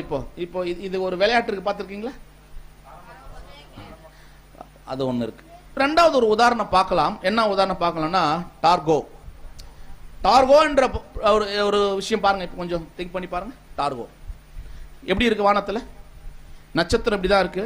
இதுக்கு ஒரு கற்பனை கோடுகள் போட்டா இப்படி வருது. இதுவும் எதுதான்? இப்போ இதுவும் பாம்பு மாதிரி தான் இருக்கு, இல்லைங்களா? டிராகன் தானா? ஓகே, பாருங்களேன். இப்போ டார்கோ என்கின்ற இந்த ஒரு விஷயம் வானத்துல எப்படிதான் இருக்கும்? இப்போ பிரதர்ஸ் அண்ட் சிஸ்டர்ஸ் கொஞ்சம் கவனிங்க. வானத்துல இப்படிதான் இருக்கும். நம்ம சப்ஜெக்ட் குள்ள போகும்போது திருப்பி என்ன ஆகும்? இதெல்லாம் நம்ம பார்க்கணும். ஸோ இந்த ஒரு கற்பனை கோடுகள் போட்டா, இந்த மாதிரி கற்பனை கோடுகள் போட்டா ஒரு வடிவம் வருது. அந்த வடிவம் ஒரு உருவத்தை காமிக்குது. அந்த உருவம் பாத்தீங்கன்னா எப்படி இருக்கு? ஒரு பாம்பு மேல சுத்தி எங்க வருது? இப்போ கீழே வர மாதிரி இருக்கு. இதை எதை அடையாளப்படுத்துது? ஏசாயா 14ஆம் அதிகாரத்துல நான் வானத்துக்கு ஏறுவேன் சொன்னார் இல்லையா? வானத்துக்கு ஏறுவேன், அவருடைய கூடாரத்துக்குள்ள என்ன பண்ணுவேன்? பரிசுத்த பர்வதத்தில் நான் என்ன பண்ணுவேன்? வீட்டிருப்பேன் சொன்னது. அவர் எல்லாத்தையும் மேல வெறியும் போய் என்ன பண்ணிருக்காரு? இப்போ பூமி எல்லாத்தையும் தான் பக்கம் வளைச்சிருக்கிறார். தேவனுடைய அதிகாரத்தை அவர் என்ன பண்ணிட்டார்? பறித்து கொண்டார். இப்பொழுது சாத்தான் இருக்கிற தற்போதைய நிலை இது. பாத்தீங்களா? அந்த வளைவு போய் எங்க போயிருக்கு? இப்போ வடதுருவம். அதாவது பாருங்களா, இங்க ஒரு ரவுண்டு போட்டு காட்டுறேன், தெரியுதுங்களா? ஒரு ரவுண்டு தெரியுதா? அது எதை காமிக்குது? இப்போ வடக்கு, இல்லைங்களா? வடப்புறம்னா எது? மேல நார்த்து, கீழே சவுத். கரெக்டுங்களா? கீழே சவுத் இருக்கு. அப்போ நார்த் பக்கத்துல அந்த பாம்போட சுருண்டு எப்படி இருக்கு? சுருண்டு எங்க வந்து இப்போ கீழே வரையும் வந்துச்சு. அப்படின்னா என்ன அர்த்தம்னா, தன்னுடைய ஆளுகையின் கீழே என்ன பண்ணிக்குது? இப்போ இந்த பாம்பு தற்போதைய நிலையில எதையே ஆளுகை பண்ற அளவுக்கு போயாச்சு. இப்போ தாம் பர்வதத்துக்கு ஏறுவன்னா ஆண்டவர் இயேசு பிதாவாகிய தேவனுக்கு ஈக்குவலா இல்ல. ஆனா பிதாவாகிய தேவனுக்கு தன்னுடைய காரியங்கள்ல இப்ப யார் புகழப்படுறார்? சாத்தான் புகழப்படுறார். ஆக்சுவலா பெயர் சபையில் இருக்கிறவங்க எல்லாம் யாரை தான் இப்போ ஆராதிக்கிறாங்க? கண்டிப்பா சாத்தானை தான் ஆராதிக்கிறாங்க. அப்படின்னா எத்தனை கோயில்கள் இருக்கு, எத்தனை டினாமினேஷன் இருக்கு, அத்தனை யார் தான் உச்ச நிலையில பண்ணி இருக்கிறாரா இல்லையா? இன்னைய தற்போதைய நிலையை பத்தி தான் இந்த விஷயம் சொல்லுது. இது ஒரு உதாரணமா பார்த்தோம். அப்படின்னா அன்புக்குரிய சகோதர சகோதரிகளே, வானத்துல என்ன இருக்கு? இப்போ இவ்வளோ பெரிய விஷயம் இருக்கு. ஸோ வாசிக்கலாம் ஒரு வசனம், யோபு 26:13. இதை தான் எதை சொல்றார்? சர்ப்ப நட்சத்திரத்தை உருவாக்கினார். இப்படின்னா சர்ப்பம் அப்படின்னா என்ன அர்த்தம்? ஏதேன் தோட்டத்தில் சர்ப்பம் வந்துச்சுல்ல, அதுக்கு தான் இந்த பேர் வச்சிருக்கிறார். அந்த வடிவில் தான் அது இருக்குது அப்படின்ற ஒரு நட்சத்திரமே இருக்கு அதுக்கு. Okay, clear. வாசிக்கலாம் யோபு 26:13. யோபு 26:13. தமது ஆவியினால் வானத்தை அலங்கரித்தார், அவருடைய கரம் நெளிவான சர்ப்ப நட்சத்திரத்தை உருவாக்கிற்று. பாருங்களேன், நெளிவான ஒரு சர்ப்ப நட்சத்திரத்தை உருவாக்கிற்று. ஸோ அந்த மாதிரி தான் உருவாக்கி வச்சிருக்கிறார். இப்போ நம்ம எங்க போயிடலாம்? First constellation stars. முதல்ல விர்கோ பார்த்துடலாம். ஃபர்ஸ்ட் அதான். அப்போ விர்கோன்னா யார் தான்? இப்போ விர்கோ போய் பார்க்க போகணும். விர்கோ பார்க்கலாம். எப்படி இருக்கு விர்கோ பார்த்துடலாங்களா? முதல் பிரதான நட்சத்திர கூட்டத்தை பார்க்க போறோம். முதல் பிரதான நட்சத்திர கூட்டம் அது ராசியை காண்பிக்க போது, அந்த ராசியை அதனதன் காலத்தில் வர பண்ணுவாயோன்னு கேட்டதுக்கு இப்ப பதில் வரப்போகுது. அப்போ பிரதான 12 நட்சத்திரங்கள்ல முத நட்சத்திரம் எதுன்னா விர்கோ. விர்கோ பார்க்க போறோம். விர்கோ இப்படிதான் இருக்கும். விர்கோ எப்படி இருக்கும்? இப்படிதான் ஏதோ ஒண்ணு பாருங்களேன், நட்சத்திரம் இப்படி இருக்கு. ஆக்சுவலா நீங்க இந்த கற்பனை கோடுகளை மறைச்சிட்டு நீங்க பாருங்க. இந்த கற்பனை கோடுகளை மைண்ட்லயே நீங்க மறைச்சிருங்க. இப்ப பாருங்களேன், இப்படிதான் இருக்கும் வானத்துல. பாருங்களேன், மறைச்சி பார்த்த உடனே கண்ணை மூடின உடனே என்ன பண்ணது? நம்ம நினைவுக்கு அந்த கோடுகள் மறைஞ்சிட்டு அதனுடைய ஸ்டார்ஸ் மட்டும் தெரிஞ்சா, இப்ப நீங்க கற்பனை கோடுகளை வச்சு பாருங்க. இதே இந்த கற்பனைகள் கோடு இல்லாம தான் ஸ்டார்ஸ் இருக்கும். நான் திரும்பவும் சொல்றேன், நீங்க ஸ்டார்ஸை போய் தாராளமா பார்க்கலாம். எங்க போய் பார்க்கலாம்? வானத்துல இப்படியே இருக்கும். ஆனா நீங்க ரொம்ப உத்து உத்து ஒவ்வொன்னா எங்க இருக்குது, இணையமான்னு பார்த்தா பார்க்கலாம். ஏற்கனவே நாம ஒரு நட்சத்திரத்தை காமிச்சிருக்கிறோம். என்ன நட்சத்திரம் காமிச்சிருக்கிறோம்? வேட்டக்கார நட்சத்திரத்தை காமிச்சிருக்கிறோம். விர்கோ என்கின்ற இந்த நட்சத்திரம் கற்பனை கோடுகள் போட்டா இப்படிதான் இருக்கு. அப்ப இது ஒரு வடிவம் வந்திருக்கா? ஏதோ ஒரு வடிவம் தெரியுது. அந்த வடிவத்தை இப்படி ஆக்கினா ஒரு உருவம் வருது. இது என்ன உருவம்? ஏதோ ஒரு உருவம் வருது. கரெக்டா? அந்த உருவம் தான் இது. என்ன உருவம்? ஒரு கன்னி தன்னுடைய கையில, வலது கையில ஒரு மரத்தின் கிளையை வச்சிருக்காங்க, இடது கையில கோதுமை கதிரை வச்சிருக்காங்க. அப்படின்னா இது எதை காமிக்குது? ஒரு கன்னியை காமிக்குது. இதத்தான் விர்கோ கன்னி ராசின்னு சொன்னான். அவன் சொன்னா கன்னி ராசின்னு. ஆனா இது யார் படைச்சிருக்கிறது? தேவன். நல்லா திங்க் பண்ணிக்கணும். தேவன் இதை படைச்சிருக்கிறார். விர்கோ இதனுடைய வடிவம் ஏதோ ஒரு விஷயத்தை காமிக்குது. இதனுடைய உருவம் கன்னியை காமிக்குது. முக்கியமான ராசி தான். இந்த முக்கியமான ராசியில நட்சத்திர கூட்டத்துல தேவனுடைய தெய்வீக திட்டம், ரட்சிப்பின் திட்டம் இதுல அடங்கி இருக்கா இல்லையா? அடங்கி இருக்கா? என்ன அடங்கி இருக்கு? இந்த தனிப்பட்ட தனித்தனியான ஒரு நட்சத்திர கூட்டங்கள்ல, அந்த பிரகாசமா இருக்கிற கூட்டங்கள்ல ஒரு வடிவம் போட்டா என்ன தெரியுது? ஒரு கன்னி தெரியுதுன்னா இதுல தேவன் இந்த விர்கோ என்கின்ற கான்ஸ்டலேஷன் ஸ்டார்ஸ்ல ஏதோ ஒரு தெய்வீக திட்டம் வச்சிருக்கிறார். அவர் கொடுத்த வாக்கு தத்தம், அவருடைய வித்து, அவருடைய சந்ததி இதுல தான் வரப்போகுது. புரியுதுங்களா? என்ன புரிஞ்சுக்கிட்டீங்க? இப்போ என்ன புரியுது? இந்த கண்ணியின் மூலமாகத்தான் யார் வரப்போறது? ஆண்டவராகிய இயேசு கிறிஸ்து பிறக்க போறார். பாருங்களா, வாசிங்களா, ஏசாயா 7:14. ஏசாயா 7:14. ஆதலால் ஆண்டவர் தாமே உங்களுக்கு ஒரு அடையாளத்தை கொடுப்பார். இதோ ஒரு கன்னிகை கர்ப்பவதியாகி ஒரு குமாரனை பெறுவாள். அவருக்கு இம்மானுவேல் என்று பெயரிடுவார். பாருங்களேன், ஒரு கன்னிகை கர்ப்பவதியாகி, அப்படின்னா விர்கோ என்கின்ற அந்த கன்னி இப்ப எங்க இருக்குது? இப்ப இது அன்புக்குரிய சகோதர சகோதரிகளே, இது நம்ம இது கற்பனையில ஏதோ உங்களுக்கு சொல்லணும்ன்ற இதுல சொல்லல. இது எங்கத்தான் இருக்கு? இப்போ வானத்துல இருக்கு. வானத்துல இருக்கிற நட்சத்திரம் அவருடைய ரட்சிப்பின் திட்டத்தை வானத்தில் இருக்குது, சுவிசேஷத்தை அறிவிக்குது. இது எத்தனை பேருக்கு தெரியும்? இப்போ உலகத்துக்கு தெரியுமா? விண்வெளி ஆராய்ச்சியாளர்கள் அதுக்கு பேர் கொடுத்தாங்களா? அவங்களுக்கு தெரியுமா? இன்னைக்கு யாருக்கு தான் தெரியும்? நமக்கு தான் தெரியும். பாருங்க, எவ்வளவு மகிமையான ஒரு மகிமையை தேவன் நமக்கு என்ன பண்றார்? வெளிப்படுத்துகிறார். அப்போ வானத்தில் அவருடைய சுவிசேஷம் என்ன பண்ணுது? ரிஃப்ளெக்ட் ஆயின்னு இருக்கு ஒட்டுமொத்த. அதனால தான் அன்னைக்கு தாவீது சொன்னார், வானங்கள் உமது மகிமையை வெளிப்படுத்துகிறது. அப்படி எழுதி இருக்கிறார். அப்போ ஒரு கன்னி ஒரு அடையாளத்தை, அந்த ரட்சிப்பின் திட்டத்தை ஒரு கன்னியின் மூலமாக கர்ப்பவதியாகி அதுல ஒரு உருவம் இருக்கிறது. அது ஒரு வாக்குறுதி உள்ள சந்ததி எங்க தான் வரப்போகுது? அதுல தான் வரப்போகுது. சொல்லிட்டு இதனுடைய பேரு என்ன பேர் பார்த்தோம்? விர்கோ இல்லைங்களா? அதுக்கு அரபு பாஷையில இப்ரான்ச் அப்படின்னு போட்டிருக்கு. இப்ரான்ச் அப்படின்னா கிளை அப்படின்னு அர்த்தம்.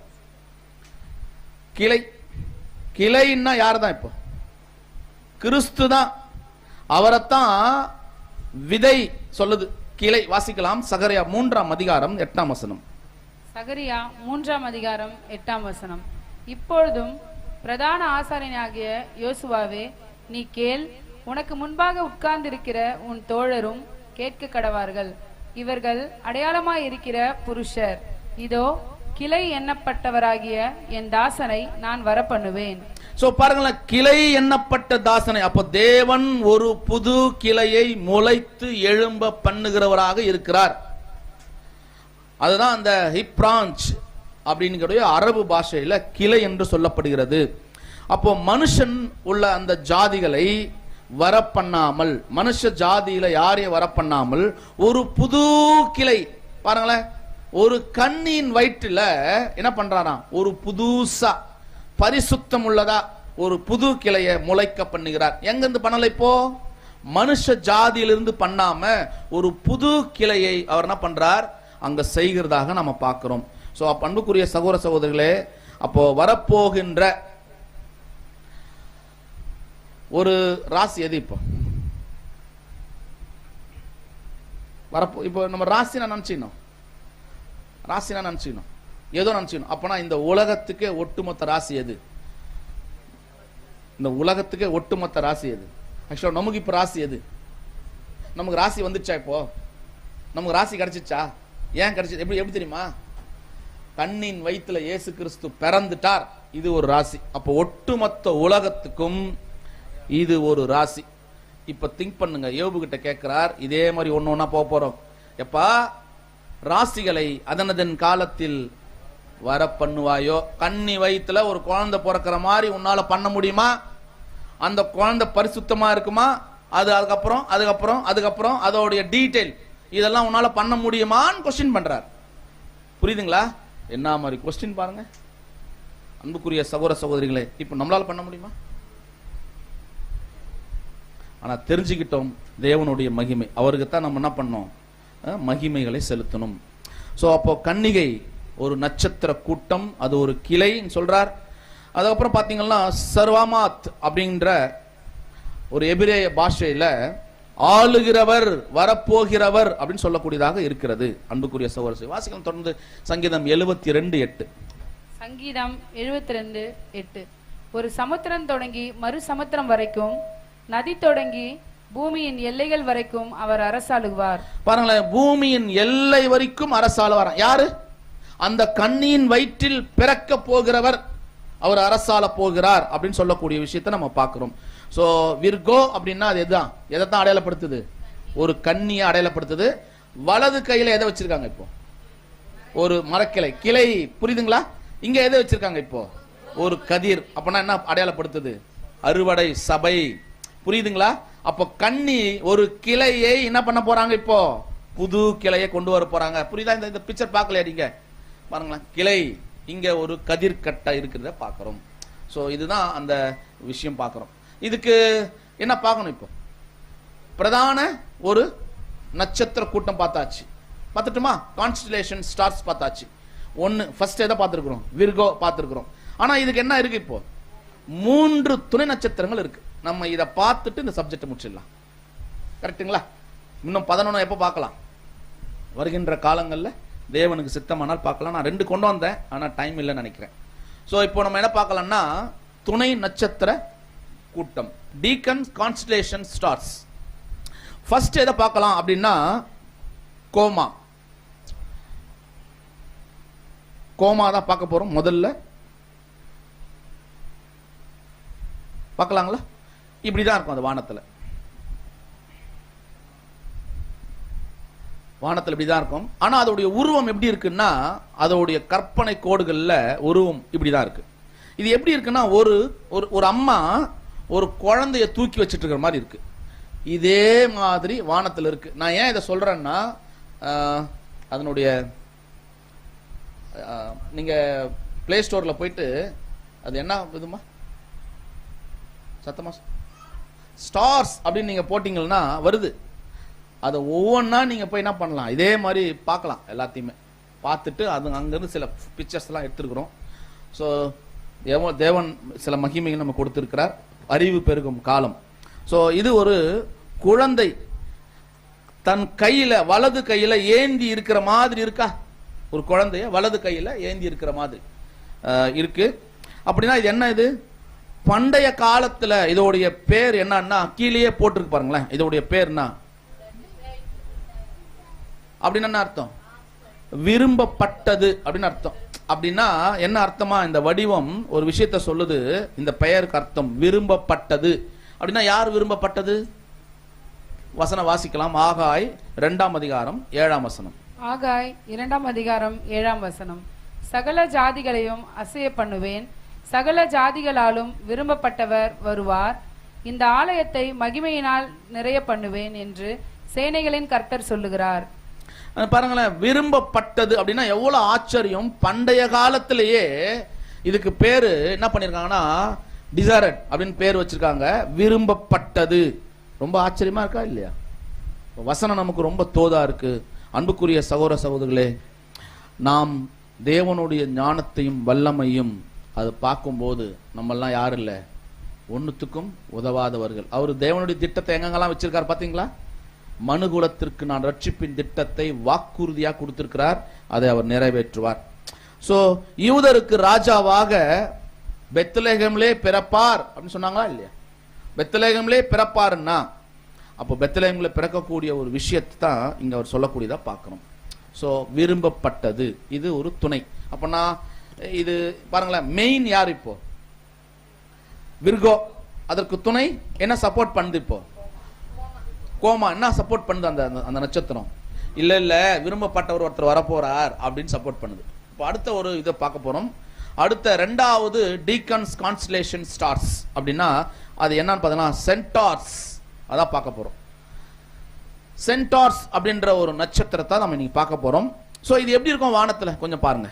இப்படிதான் இருக்கும்.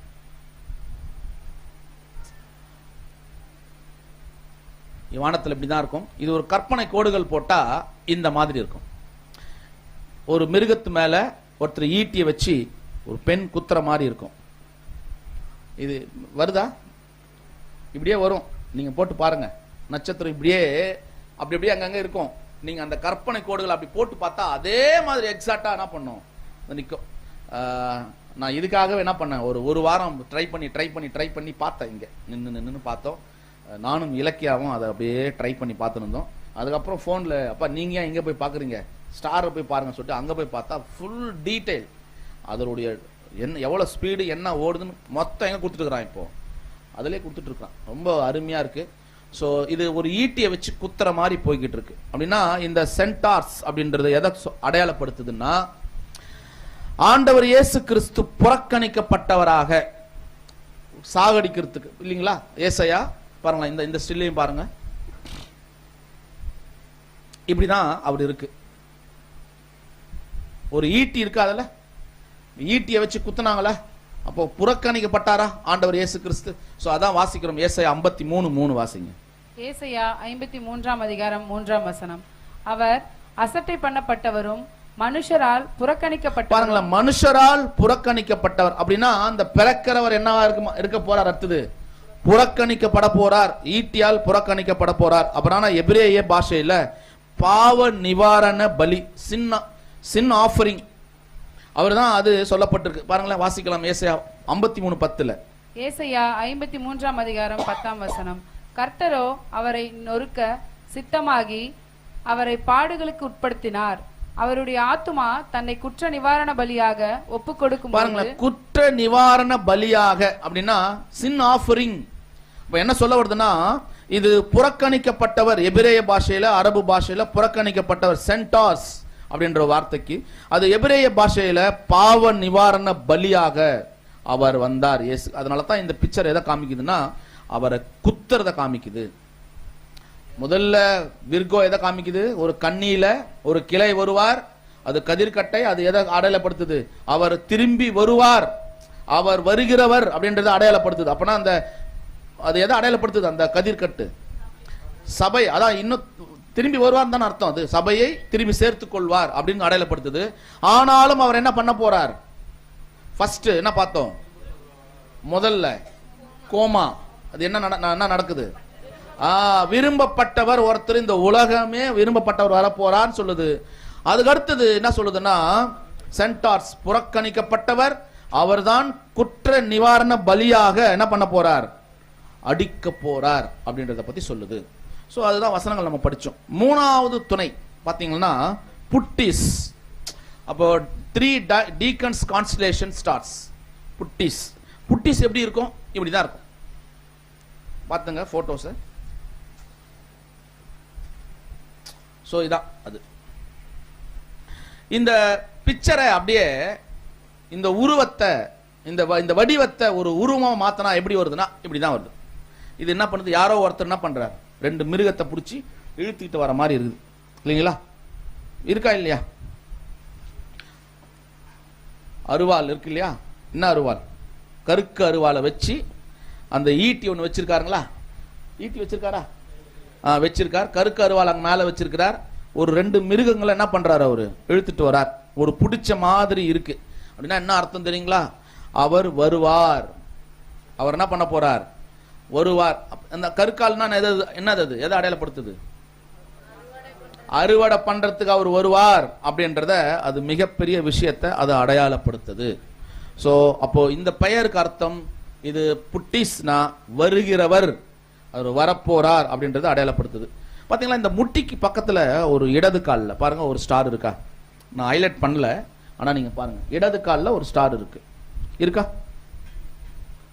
பாத்துட்டீங்களா? இடது கால்ல ஒரு ஸ்டார் இருக்கு. அந்த ஸ்டார் தான் துருவ சக்கர நட்சத்திரம். துருவ சக்கர நட்சத்திரத்தை நீ வழி நடத்துவாயோன்னு கேட்டார்ல, அதான் பயங்கர ஸ்பீடு, கொஞ்ச நஞ்சம் ஸ்பீடு இல்ல, நார்த் ஸ்டார் அதுக்கு பேர். அந்த ஸ்பீடான அந்த நட்சத்திரத்தை எங்கேயும் மோதாம முட்டாம இன்னைக்கு வரையும் ஓடிக்கிட்டு இருக்கு. உன்னால வழி நடத்த முடியுமா? அதான் கேட்கிறார். துருவ சக்கர யோபு 38:32 வாசிக்கிறோம்ல, அந்த நட்சத்திரத்தை, தனி நட்சத்திரத்தை உன்னால வழி நடத்த முடியுமா? தேவன் கோடான கோடி நட்சத்திரம் உண்டு பண்ணும் போது ஏன் அந்த ஒரு நட்சத்திரம் மத்தி மட்டும் பேசியிருக்கிறார்? அந்த துருவ சக்கர நட்சத்திரம் மத்தி துருவ சக்கர நட்சத்திரம் மட்டும் ஏன் பத்தி பேசியிருக்கிறார்? அதுக்கு ஏதாவது ஒரு காரணம் இருக்குமா இல்லையா? இல்ல ஏதாவது ஒரு தேவனுடைய திட்டம் இருக்குமா இல்லையா? இருக்கணுமா இல்லையா? தனியா அதை பத்தி துருவ சக்கர நட்சத்திரம் இது நீ வழி நடத்துவாயான்னு கேட்கிறாருன்னா என்ன காரணம்? அதனுடைய வேகம் ரொம்ப ஆபத்து. எங்க போய் முட்டுச்சுன்னு வச்சுக்க என்ன ஆகும்? இடிச்சுதுன்னா என்ன ஆகும்? எல்லாம் கொலாப்ஸ். அப்ப ஈட்டியை வச்சு என்ன பண்றாரு? அங்க அங்க குத்துகிறத பாக்குறோம். ஸோ அந்த ஸ்பீடை பத்தி நம்ம பின்னாடி என்ன பண்ணலாம்? தேவனுடைய தெய்வீக திட்டம் பின்னாடி போகும்போது நம்ம அதை பார்க்கலாம். வாசிக்கலாம். ஏசாயா 63:3. ஏசாயா 63ஆம் அதிகாரம் 3ஆம் வசனம்.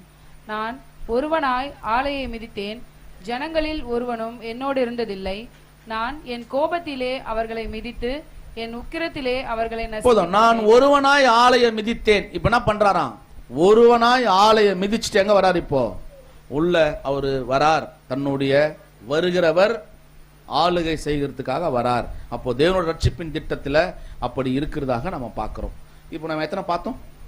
ஒன்று விக்ரோ பார்த்தோம், அது கன்னி. ரெண்டாவது எதை பார்த்தோம்? துணை கோமா பார்த்தோம். ரெண்டாவது எதை பார்த்தோம்? சென்டார்ஸ். மூணாவது என்ன பார்த்தோம்? குட்டிஸ் பார்த்தோம். இப்போ நம்ம என்ன பார்க்க போறோம்னா, டைம் இருக்குன்னு சொல்றாங்க அங்கேருந்து, அதான் இன்னும் ஒரு கோலை பற்றி பார்த்துட்டு நம்ம இந்த பாடத்தை முடிக்கலாம். ஸோ இரண்டாவது கான்ஸ்டலேஷன் ஸ்டார்ஸ் அப்படின்னா பிரதான நட்சத்திர கூட்டம் ரெண்டாவது. மொத்தம் எத்தனை இருக்கு? 12. இப்போ நம்ம எத்தனை பார்த்துட்டோம்? 1 பார்த்துட்டோம். இப்போ ரெண்டாவது நட்சத்திர கூட்டம் அல்லது கான்ஸ்டலேஷன் ஸ்டார்ஸ் எதை பத்தி பார்க்க போறோம்னா, லிப்ரா. எல்லாருக்கும் தெரிஞ்சதுல லிப்ரா, இதுதான் பார்க்க போறோம். வானவியல் ஆராய்ச்சியாளர்கள் இதுக்கு ஒரு பேர் வச்சிருக்காங்க. பார்க்கலாம் இது எப்படி இருக்குன்னு. இப்படிதான் இருக்கும் வானத்துல. பார்த்துருக்கீங்களா? ரொம்ப எக்ஸாக்டா இருக்கும் கேட்கும்போது. இது ஒண்ணுக்கு ஒண்ணு எப்படி இருக்கு? இப்போ தேவனுடைய சுவிசேஷத்தை, வானங்கள் தேவனுடைய சுவிசேஷத்தை சொல்லுதா இல்லைங்களா? இது பார்த்தா எப்படி தெரியுது உங்களுக்கு? ஏதாவது சொல்ல முடியுமா? பிரமிடு மாதிரி இருக்கா? சரி, இதை போட்டு பார்க்கறேன். எப்படி இருக்கு பிரதர்ஸ்? கோபுரம் மாதிரி இருக்கா? சரி, இதை போட்டு பார்க்கறேன். இந்த ஸ்டார்ஸ்ல கற்பனை கோடுகள் வரைந்தா ஒரு வடிவம் வருது. அந்த வடிவம் எதை சொல்லுது பாருங்களேன். இப்படி வருது அந்த வடிவம். கரெக்டா? இப்படி வருது அந்த வடிவம். தராசு அப்படின்னா எதை அடையாளப்படுத்துது? தேவனுடைய தெய்வீக திட்டத்தை, ஈடுபலி. எக்ஸாக்டா இப்படி இருக்கு.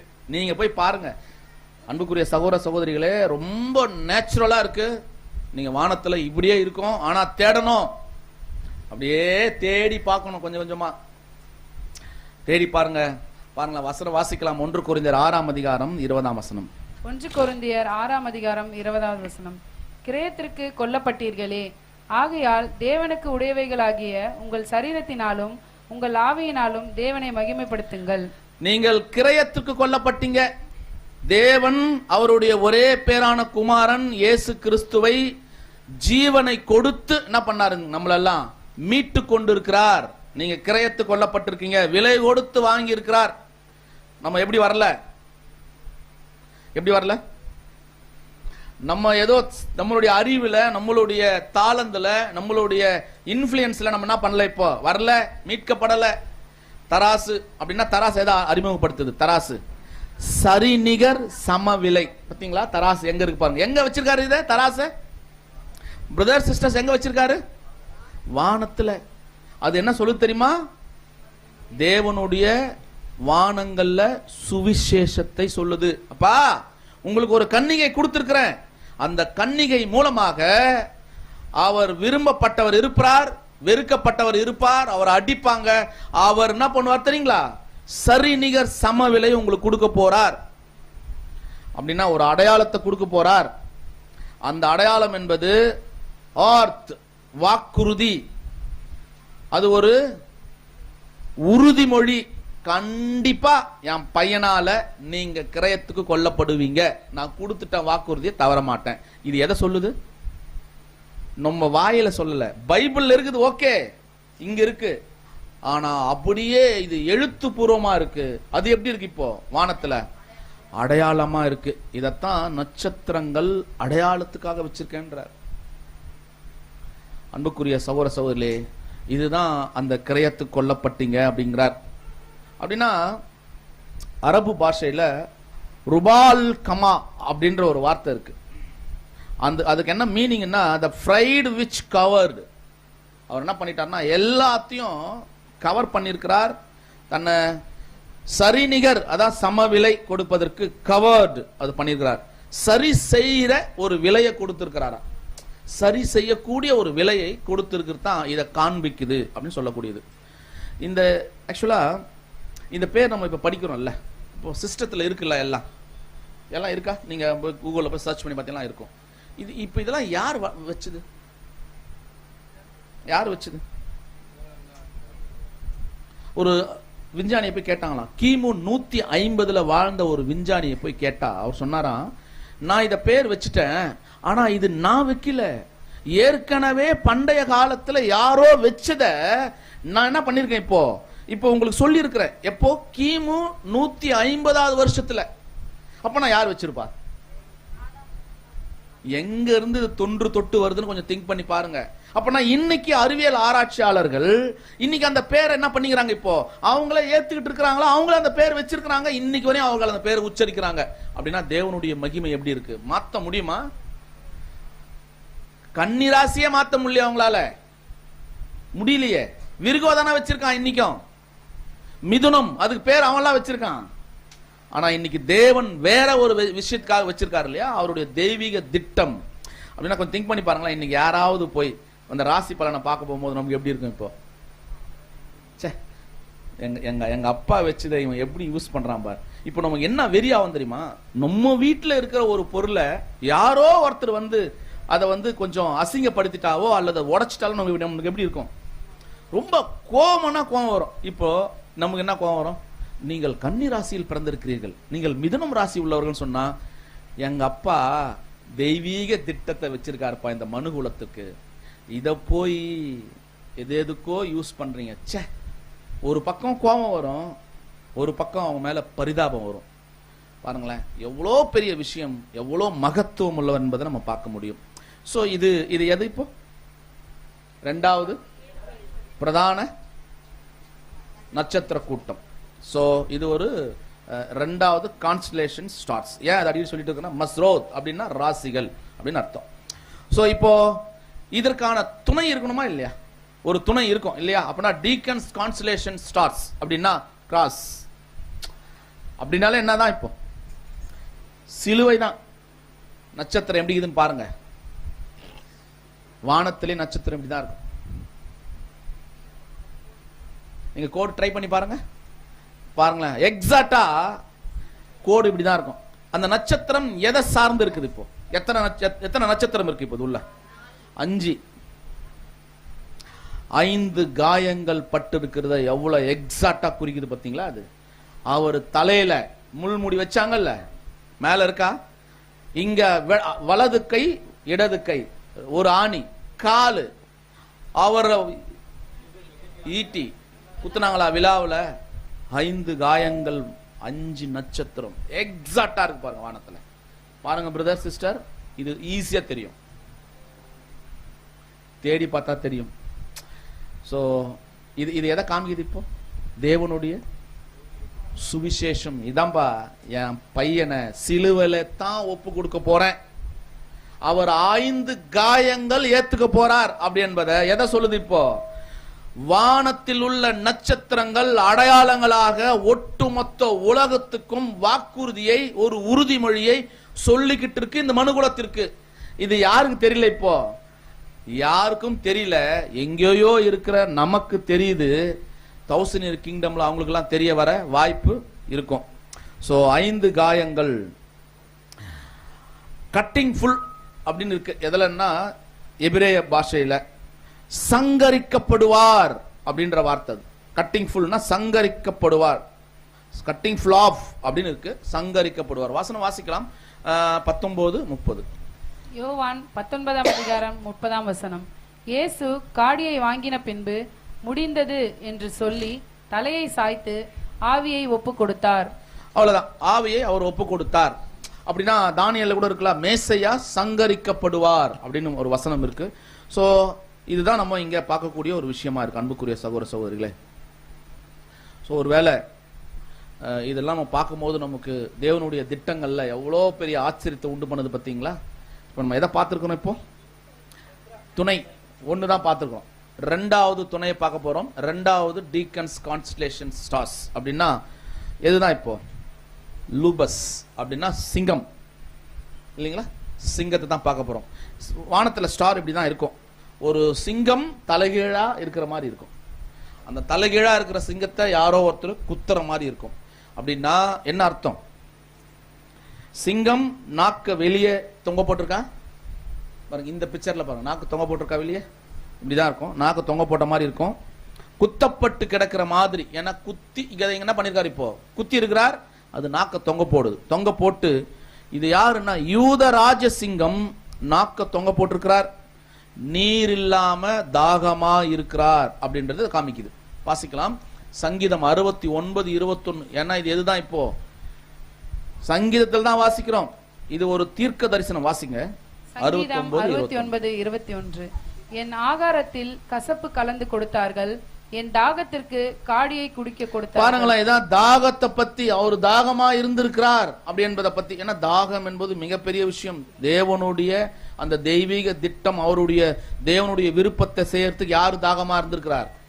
கிறிஸ்துவே தாகமா இருந்திருக்கிறார். அந்த தாகத்தின் அடிப்படையில் தாகத்திற்கான ஒரு விஷயத்தை இந்த சன் மன்னிக்கணும் இந்த ஸ்டார்ஸ் வந்து காமிக்குது அப்படின்னு பார்க்கிறோம். ஸோ அதுதான் இந்த வசனம் வாசிக்கிறோம். இது இரண்டாவது டீக்கன்ஸ் கான்ஸ்டலேஷன் ஸ்டார்ஸ். இப்போ மூணாவது பார்க்கணுமா இல்லையா? மூணாவது பார்க்கணும்னா நார்தர்ன் க்ரௌன் அப்படின்னு இருக்கு. Northern crown. ஸோ இப்படிதான் இருக்கும் வானத்தில். நீ பார்த்தீங்கன்னா கிட்ட கிட்ட இருக்கிற மாதிரி இருக்கும். இது ஒரு கோடு போட்டிங்கன்னா அந்த கோடு கற்பனை கோடுகள் போடும்போது எப்படி இருக்கும், ஒரு க்ரௌன் மாதிரி வரும். இப்படி இருக்கும்னு வச்சிங்களேன். அப்படின்னா என்ன அர்த்தம்? க்ரௌன். இதுக்கு பேர் கொரோனான்னு கூட அர்த்தம். கொரோனா அப்படின்னு இது இப்ப இல்லை, எப்பயோ பேர் வச்சுக்கிறாங்க. கொரோனா க்ரௌன் மாதிரி இருக்கு. அதுக்கு பேர் நார்தர்ன் க்ரௌன் கூட சொல்லலாம். இதுக்கு நார்தர்ன் க்ரௌன். ஸோ பார்த்தீங்களா இந்த மூணுமே எங்க வந்துடுது இப்போ? 3 கிராஸ் அங்கே உள்ள வந்துருச்சிங்களா? அதுக்கப்புறம் எது வந்துருச்சு? லூபஸ் வந்துருச்சிங்களா? அப்புறம் க்ரௌன். இது எதை அடையாளப்படுத்துது? இயேசு கிறிஸ்து என்ன பண்ண போறாரா? கிரீடம். அவர் மகிமையில ஒரு வெகுமதியை வாங்கி ஆளுகை அதிகாரத்தை குறிக்குது. இந்த மாதிரி நீங்க இப்படியே மாதிரி லிட்டரலா இருக்கும். நீங்க வானத்துல போய் பாருங்க. நான் பார்த்துட்டேன். நான் எப்படி உங்களுக்கு அதை புரிய வைக்கிறதுன்னு எனக்கு தெரியல. நான் பார்த்துட்டு தான் இந்த சப்ஜெக்டே எடுக்கிறேன். வானத்துல இது எல்லாத்தையும் பார்த்து இதுலயும் பார்த்து இந்த சப்ஜெக்ட் எடுக்கும் போது எனக்கு என்ன ஆகுது, இப்போ ரொம்ப புரியுது. நீங்களாம் போய் பார்த்தீங்கன்னா ரொம்ப ஆச்சரியமா இருக்கும். ஸோ அன்புக்குரிய சகோதர சகோதரிகளே, அப்படின்னா அவரு ஒரு ஆளுகையில வந்து வரப்போறார். வாசிக்கலாம் எபிரேயர் 2:9. எபிரேயர் 2ஆம் அதிகாரம் 9ஆம் வசனம். என்றாலும் தேவனுடைய கிருபையினால் ஒவ்வொருவருக்காகவும் மரணத்தை ருசி பார்க்கும்படிக்கு தேவ தூதரிலும் சற்று சிறியவராக்கப்பட்டிருந்த இயேசு மரணத்தை உத்தரித்த நிமித்தம் மகிமையினாலும் கனத்தினாலும் முடிசூட்டப்பட்டதை காண்கிறோம். பாருங்களேன், மகிமையினாலும் கனத்தினாலும் முடிசூட்டப்பட்டிருப்பதை, அதான் அந்த கிரவுன் அதை காட்டுது. அப்படின்னா அன்புக்குரிய சகோதர சகோதரிகளே, இப்ப நம்ம எதை பார்த்து முடிச்சிருக்கோம்? இது வரையும் 2 பார்த்துட்டோம். பிரதான கான்ஸ்டலேஷன் ஸ்டார்ஸ்ல 12ல 2 பார்த்துருக்கிறோம். இந்த 2 எதை அடையாளப்படுத்துது? கன்னி ஒண்ணு, இன்னொன்னு இல்ல 2. நான் முதல்ல பிரதானது 2 கேட்கிறேன். ஒன்னு கன்னி அடையாளப்படுத்துது விக்ரோ, 2வது லிப்ரா. இது 2ம் எதை அடையாளப்படுத்துது? இப்போ ஒன்னு கன்னி அடையாளப்படுத்துது, ஒன்னு அவருடைய ஈடுபலி அடையாளப்படுத்துது. பாருங்களேன் எவ்வளவு கரெக்டா மேட்ச் ஆகுது. அதோடைய துணை நட்சத்திரங்கள் என்ன பண்ணுதுன்னா துணையா நின்று அதற்காக என்ன பண்ணுது, அதே மெத்தட்ல தான் ஒர்க் பண்ணுது இருக்கு அப்படின்னு பாக்குறோம். ஸோ அன்புக்குரிய சகோதர சகோதரிகளே, நாம சுவிசேஷங்களை எங்க தேடிட்டு இருக்கோம்? இப்போ பூமியில. ஆனா தேவன் சுவிசேஷத்தை எங்க வச்சிருக்கிறார்? இப்போ வானத்துல. எவ்வளவு உன்னதமானவர், மகிமை உள்ளவர், ஞானம் உள்ளவர், சக்தி உள்ளவர் என்பதை நம்ம என்ன பண்ணலாம், புரிஞ்சுக்கலாம். இது இவ்வளவுதானா அப்படின்னா இல்ல, இன்னும் எத்தனை இருக்கு? இப்போ 10 இருக்குன்னா 10 எப்படி இருக்கும்? இப்ப இதை விட டாப். அவருடைய சுவிசேஷம் அப்படியே சொல்ல போகுது. ஸோ அன்புக்குரிய சகோதர சகோதரிகளே, தேவன் இந்த நாளில் இந்த மகத்துவத்தை நமக்கு கொடுத்திருக்கிறார். நம்ம அவர் ஒருவருக்கே நன்றிகளையும் துதிகளையும் ஸ்தோத்திரங்களையும் நம்ம ஏறெடுக்கணும். தொடர்ந்து ஒருவேளை தேவனுக்கு சித்தமானால் நம்ம என்ன பண்ணலாம், அடுத்த ஒரு 10 2 என்ன பண்ணலாம், பார்க்கறதுக்கு ஒரு வாய்ப்பு கிடைச்சா இந்த மாதமே கூட பார்க்கலாம். ஸோ பொறுமையோடு கேட்டவங்களை தேவன் தாமே ஆசீர்வதிப்பாராக. ஆமென்.